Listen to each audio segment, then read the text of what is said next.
तो आखिरकार रोहिणी घावरी की शिकायत को महिला आयोग ने दर्ज कर लिया है और राष्ट्रीय महिला आयोग की तरफ से रोहिणी घावरी को एक नोटिफिकेशन प्राप्त हुआ है जिसको रिसिप्ट नंबर बोलते हैं। रिसिप्ट नंबर दिया गया है जिसके तहत रोहिणी घावरी की शिकायत को अब राष्ट्रीय महिला आयोग ने अपने यहाँ पर दर्ज कर लिया। यानी कि पूरा जो प्रकरण चल रहा था अब उसका संज्ञान जो है वो कहीं ना कहीं राष्ट्रीय महिला आयोग ने भी ले लिया। आपको याद होगा कि कुछ दिन पहले ही डॉक्टर रोहिणी घावरी ने Bhim army chief, Azad Samaj party के अध्यक्ष और नगीना से सांसद चंद्रशेखर आजाद पर कई तरह के गंभीर आरोप लगाए थे। उत्पीड़न के आरोप उनकी तरफ से लगाए गए थे।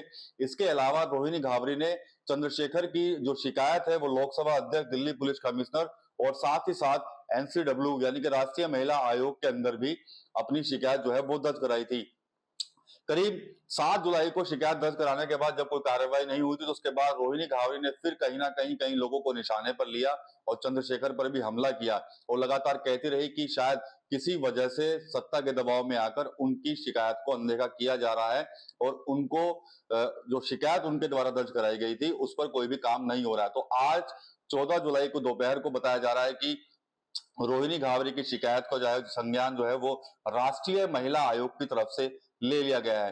चंद्रशेखर इस मामले पर अभी तक कुछ भी खुलकर नहीं बोल रहे थे और जब भी उनसे मीडिया बात करने की कोशिश करती थी तो वो साफ तौर पर एक ही जवाब देते थे कि ये मेरा व्यक्तिगत मामला है और यदि रोहिणी घावरी कोर्ट जाएंगी तो वो कोर्ट में ही इसका जवाब जो है वो देंगे।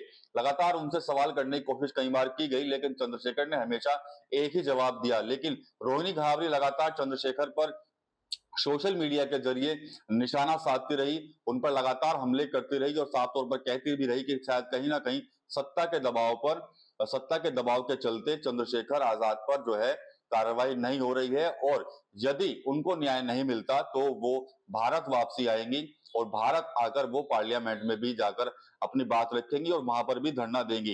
रोहिणी घावरी के आरोपों के बाद लगातार चंद्रशेखर आजाद जो है वो सुर्खियों में बने हुए थे। लेकिन अब जिस तरह से राष्ट्रीय महिला आयोग ने इस पूरे प्रकरण का संज्ञान ले लिया है उसके बाद कहीं ना कहीं जो चंद्रशेखर आजाद है नगीना से सांसद वो अब बड़ी मुश्किलों के अंदर जो है वो फंसते हुए नजर आ रहे हैं। चंद्रशेखर आजाद पर आपने देखा होगा रोहिणी घावरी के द्वारा किस तरह के आरोप लगाए गए थे। एक पत्र उनका वायरल हुआ था जिसके अंदर उन्होंने कई तरह के उत्पीड़न के उनके ऊपर आरोप लगाए थे।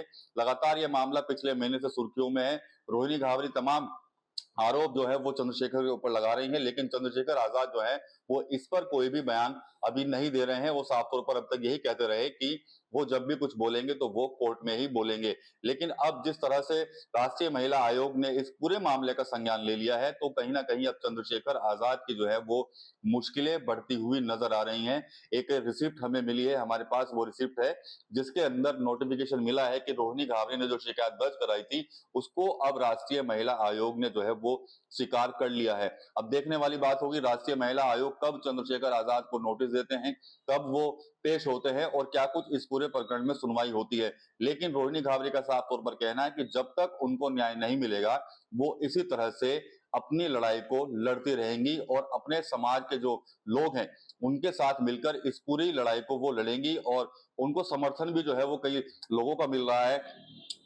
आपने पहले भी देखा होगा जब ब्रजभूषण शरण सिंह ने भी उनको लेकर बयान दिया था, चंद्रशेखर को लेकर जब रोहिणी घावरी का प्रकरण आया था उसके बाद करणी सेना भी इस मामले में आई थी। कल भी राष्ट्रीय लोकदल की जो प्रदेश अध्यक्ष है उन्होंने भी कहा था कि रोहिणी घावरी अगर चाहें तो वो हमारे पास आ सकती हैं, हम उनकी मदद करेंगे, हम उनको न्याय दिलाएंगे। इसके अलावा जब महिला आयोग की सदस्य भी कुछ दिन पहले सहारनपुर में थी, जब उनसे बात की गई थी तो उनकी तरफ से भी कहा गया था कि महिला आयोग में जब ये शिकायत आएगी तो हम उस पर त्वरित कार्रवाई करेंगे। तो अब महिला आयोग तक ये शिकायत पहुंच चुकी है।